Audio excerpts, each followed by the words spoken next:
প্রথম প্রশ্ন এসেছে, রমজানে মাঝে মাঝে তারাবির নামাজ ছুটে যায়। যদি আমার তারাবির নামাজ ছুটে যায়, এতে কি আমার রোজা আদায় হবে বা রোজার পূর্ণতাতে কোনো সমস্যা হবে কিনা? ভাইরা আমার, রমজান মাসে তারাবির নামাজ না পড়লে আমরা অনেকে মনে করি যে তার রোজাতে বোধহয় অসুবিধা হবে। এটা সম্পূর্ণ ভুল ধারণা। তারাবি একটা ইবাদত, রমজানের রোজাটা আরেকটা ইবাদত।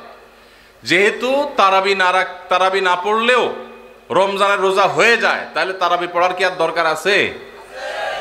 কেন? রোজা তো হয়ে যাবে। আলাদা ইবাদত। রোজা রাখা একটা ইবাদত, তারাবি পড়াটা আরেকটা ইবাদত। নবী করিম সাল্লাল্লাহু আলাইহি সাল্লাম একই হাদিসে দুটি কথা বলেছেন, মান কামা রমাদানা ঈমানান ওয়া ইহতিসাবান গুফিরা লাহু মা তাকাদ্দামা মিন যামবি। একই হাদিসে বলেছেন, মান সামা রমাদানা ঈমানান ওয়া ইহতিসাবান গুফিরা লাহু মা তাকাদ্দামা মিন যামবি। যে ব্যক্তি ঈমান এবং ইখলাসের সাথে রমজানের রোজা রাখবে, আল্লাহ তার পূর্বের গুনাহ মাফ করবেন। যে তারাবি পড়বে তারও পূর্বের গুনাহ মাফ করবেন ইনশাআল্লাহ। এই জন্য ভাইরা, তারাবির নামাজ পড়তে হবে। এটা সুন্নাহ, গুরুত্বপূর্ণ সুন্নাহ, সাধারণ সুন্নাহ না। নবী সাল্লাল্লাহু আলাইহি সাল্লাম ছাড়েন নাই, সাহাবীরা ছাড়েন নাই। কোনো ওযর ছাড়া তারাবি ছাড়া যাবে না।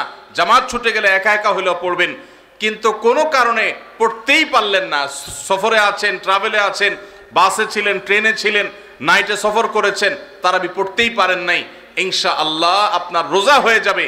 তাই বলে তারাবিকে অনেকে অবহেলা করেন আজকাল, যেটা তো সুন্নাত, না পড়লেই কি। এই অবহেলাটা আরেকটা দোষের। তাহলে আমাদের মধ্যে দুইটাই সীমা লঙ্ঘন। কেউ মনে করেন তারাবি না পড়লে রোজাই হবে না, এটা হলো বাড়াবাড়ি।